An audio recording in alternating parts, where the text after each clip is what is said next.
Hola mis queridos hermanos y amigos. Es tan interesante, pero tan interesante, tan bueno estudiar las Sagradas Escrituras y tan conveniente, agregaría yo, que nos van a permitir no solamente tener el mensaje de Dios, sino sus intenciones, conocer las intenciones de Dios, los propósitos de Dios, el amor de Dios, la misericordia de Dios. Insto a cada uno de nuestros oyentes a que estén estudiando las Escrituras.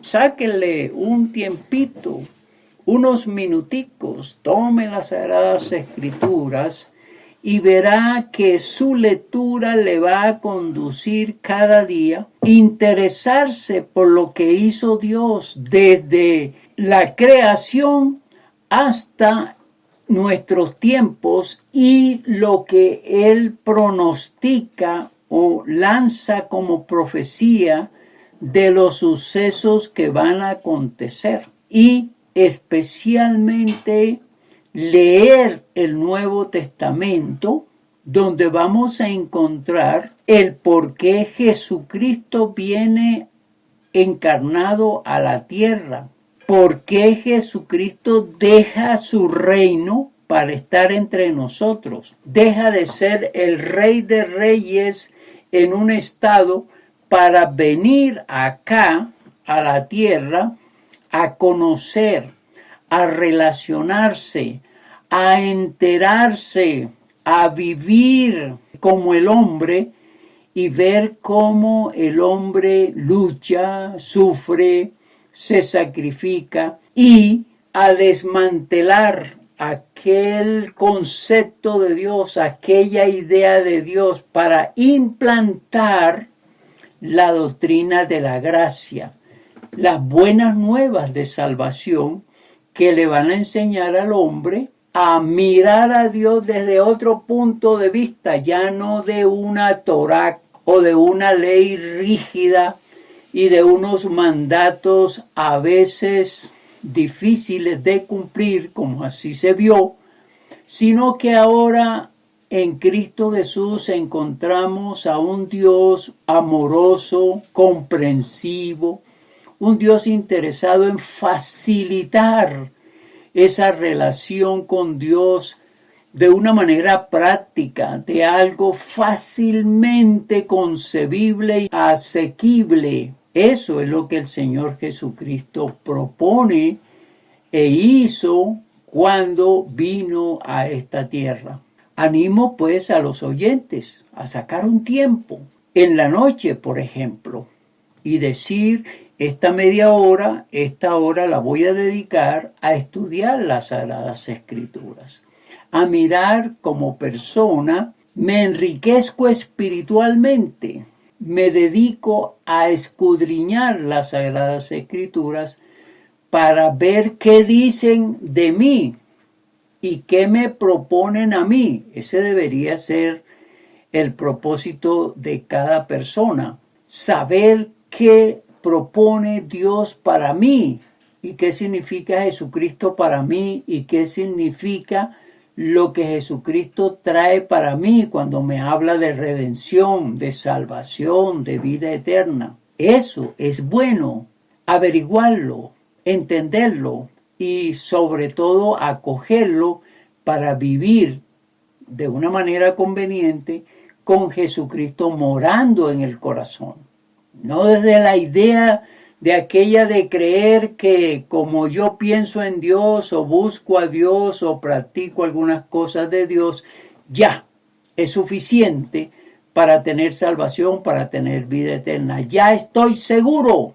No, no es así. Debe haber un conocimiento porque el conocimiento va a llevar a un compromiso con Dios, a una dependencia de Dios, a vivir conforme a lo que Dios quiere. Como ustedes saben, hemos estudiado el libro de Lucas y hoy vamos a mirar un texto, capítulo 23, versículo 23, que dice: Mas ellos instaban a grandes voces pidiendo que fuese crucificado, y las voces de ellos y de los principales sacerdotes prevalecieron. El título del mensaje de hoy es El Rey de Reyes rechazado. Y es que ante esta historia de rechazo de Jesucristo, tenemos que revisar un poco los factores que pudieron darse para que la gente y principalmente los sacerdotes y las religiones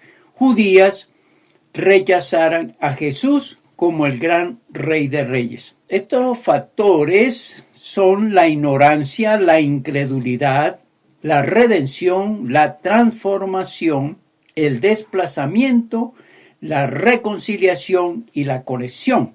Esto a mi modo de ver, por supuesto. Veamos un poquito cada uno de estos factores para entender el por qué rechazaron al Rey de Reyes y Señor de Señores. La ignorancia, dijimos, es no tener el conocimiento real sobre quién es, qué hace, qué ofrece Cristo Jesús ante otros reyes, ante otros líderes y ante la gente y los religiosos. Esta falta de conocimiento hace que no valoren, no aprecien quién es Jesús y por supuesto desconocen sus acciones a nivel personal, familiar y mundial. Otro de los factores es la incredulidad. Tiene tanta confusión en la gente porque hay tantos actores que les interesa desviarles del verdadero accionar del Rey de Reyes. Muchos dioses, muchos reyes, entre ellos el de muchos conceptos, muchas creencias, muchas opiniones que no permiten diferenciarlo. Jesucristo, recordemos, no fue aceptado como el Rey de los judíos, aunque el pueblo, cuando entró a Jerusalén aquella vez, sentado sobre una asna, lo proclamó: bendito el que viene en el nombre del Señor, bendito el Hijo de David. Esto lo elevaba a la categoría de rey. Y luego, cuando lo ven haciendo los grandes milagros, cuando lo ven enseñando una nueva doctrina llamada la gracia, y cuando lo ven teniendo tanto poder, podía eso ayudarles a entender que ese era un rey extraordinario, fantástico, venido del cielo, con poderes que ningún otro rey tenía. La redención es otro de los factores por los cuales las personas rechazaron al gran Rey y Señor. Es que la redención que trajo el Señor Jesucristo era rescatarlos de la vida pecaminosa, de los vicios, de los errores, de las equivocaciones, de la idolatría, de la indiferencia hacia Dios. Y esto no lo entendieron ellos, aunque fue presentado este mensaje de una manera sencilla y elemental. Esto también tenemos que mirarlo, la liberación del estilo de vida equivocada, errática y destructiva que se vivía en aquel entonces. También la redención lo sacaba de aquel estado de sufrimiento y de dolor y de la revocación de la muerte espiritual. No entendieron ese mensaje de Jesucristo. Otro de los factores, la transformación. Es cierto, el mensaje de Jesucristo hacía que el oyente pudiera entender que su vida, ahora cuando Jesucristo es el Señor, le iba a dar un vuelco al estilo de vida de la persona. Y esto se iba a iniciar con una vida regenerada, perdonada y guiada hacia una vida mucho mejor. Y esta vida se edificaba, se fundamentaba en las Sagradas Escrituras enseñada por Cristo Jesús. Esto causó una resistencia y causa una resistencia en las personas porque no quieren dejar de vivir conforme a como lo han hecho, dejando las falsas doctrinas, dejando los vicios, dejando ese estilo de vida errático. Otro factor es el desplazamiento. Y aquí cuando hablo del desplazamiento es mudar la conducta hacia otra trazada a través del mensaje de Jesucristo. Es una práctica total y única de cómo se inicia una vida un poco más sabia, un poco más consciente, un poco más respetuosa, amorosa, solidaria. Este desplazamiento de comportamiento fue resistido por esas personas y aún lo es. Y el otro de los factores, o los otros dos factores que nos hacen falta mencionar, es la reconciliación. Jesucristo propuso que el hombre se reconciliara con Dios, volviera a andar en los caminos de Dios, se interesara por establecer una relación mucho más dinámica, mucho más personal, mucho más nutritiva en el sentido de una amistad, de una hermandad y de una dependencia con Dios.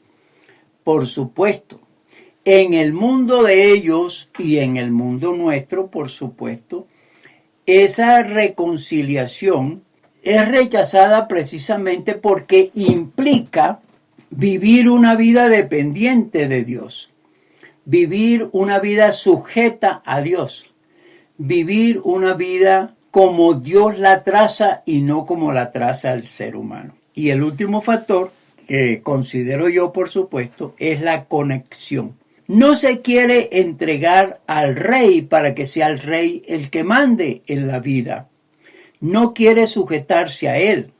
No quiere comprometerse a él. No quiere andar en sus caminos y no quiere que él sea su guía. Ante esto, muy comprensible lo que hicieron los escribas, los fariseos y el pueblo.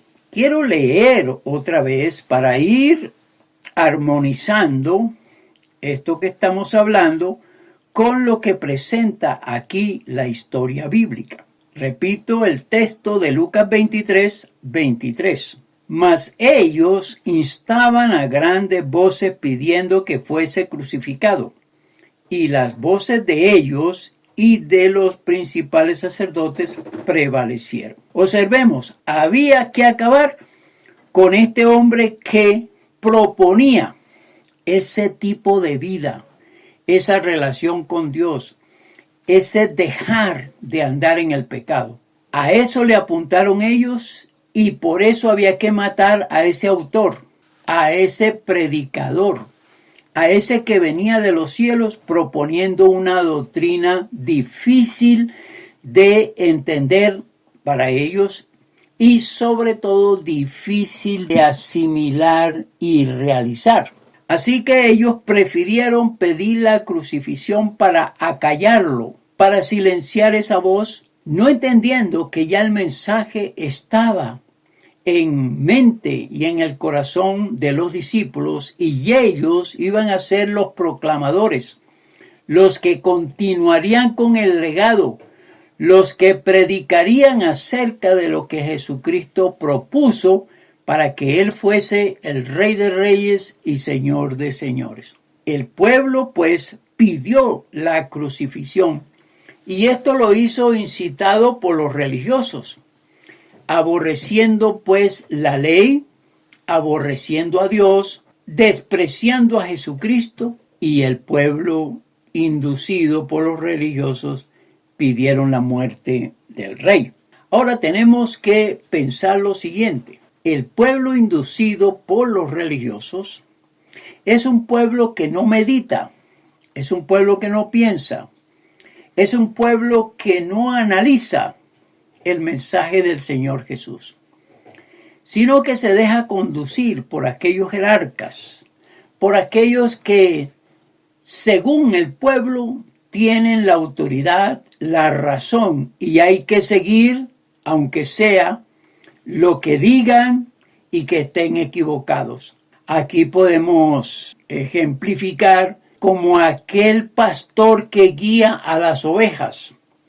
El pastor que no sabe guiar a las ovejas, o que tiene unos propósitos ocultos, o que tiene unos propósitos malévolos, guiando al rebaño hacia la perdición, hacia la muerte, hacia el sufrimiento. Y el pueblo, nuevamente lo digo, que no piensa, que no analiza, va como cordero a la muerte. Los religiosos, pues, no entendieron a Jesús, no lo aceptaron como rey y señor.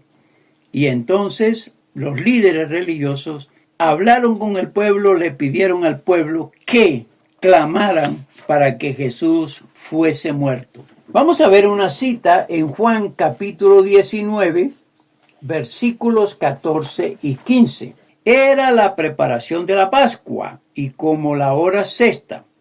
Entonces dijo a los judíos: he aquí vuestro rey.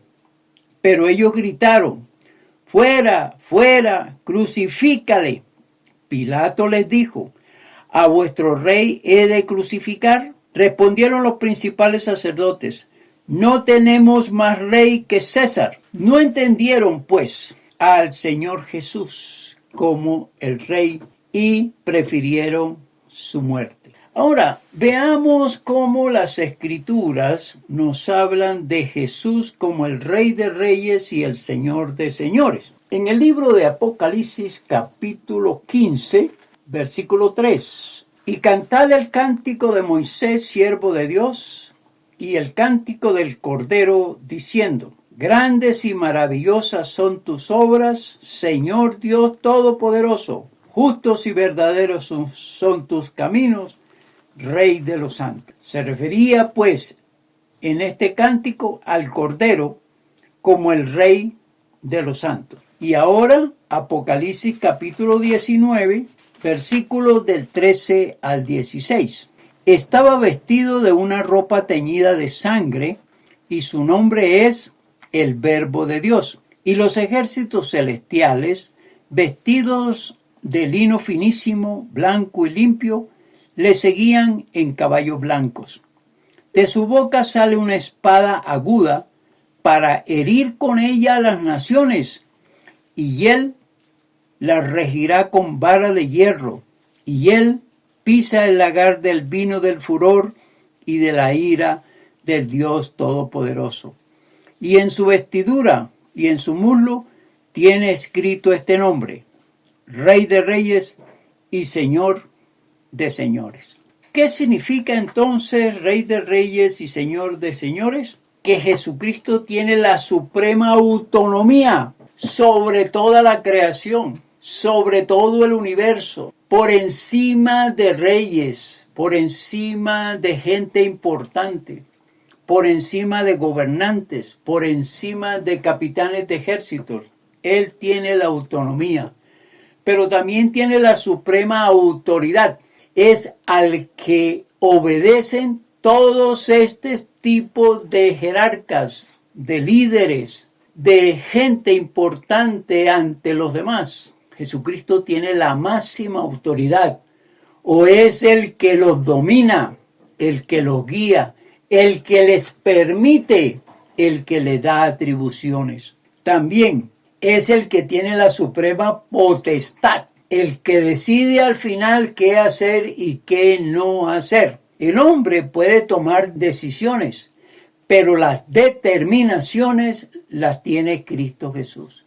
El hombre puede hacer o querer hacer más bien, pero Jesucristo es el que decide si lo deja o no lo deja hacer. Jesucristo tiene la máxima autoridad en cuanto a la suprema misericordia. En otras palabras, la compasión de Él, el dolor de Él por la gente y lo que Él decida sobre la conducta del ser humano, eso es lo que se hace. Y finalmente, Jesucristo tiene la suprema justicia por encima de jueces, de magistrados, de personas líderes en manejar la justicia a nivel local o a nivel global. Jesucristo tiene la autonomía, la suprema autoridad sobre eso. Conclusión. Quien rechaza al Supremo Rey no podrá suplicar su perdón, su misericordia, su amor, la vida en los cielos. Si se rechaza a Jesucristo como el Rey de Reyes y Señor de Señores, no tendrá más que pedir o que exigir, porque Jesucristo es la máxima autoridad en ese sentido. Veamos lo que dice el capítulo 12 de Juan, versículo 48. El que me rechaza y no recibe mis palabras, tiene quien le juzgue la palabra que he hablado. Ella le juzgará en el día postrero. Rechazar al Señor Jesús tiene las implicaciones que también Dios rechazará a esa persona. Y no habrá apelación. No habrá quien le defienda, no habrá quien abogue por la persona que rechaza a Cristo Jesús. Le rechazó y aténgase a las consecuencias, al castigo, a la censura. Y todos debemos aprender eso, que Jesucristo, siendo la suprema autoridad, teniendo la suprema justicia y siendo el más alto jerarca en cuanto al manejo de la vida y de toda la creación, no habrá quien lo supere, no habrá quien apele por las personas que lo rechazaron. Lo rechazaron, entonces aténgase a las consecuencias. Hay otro texto finalmente en el libro de Mateo, en el capítulo 10, versículo 33.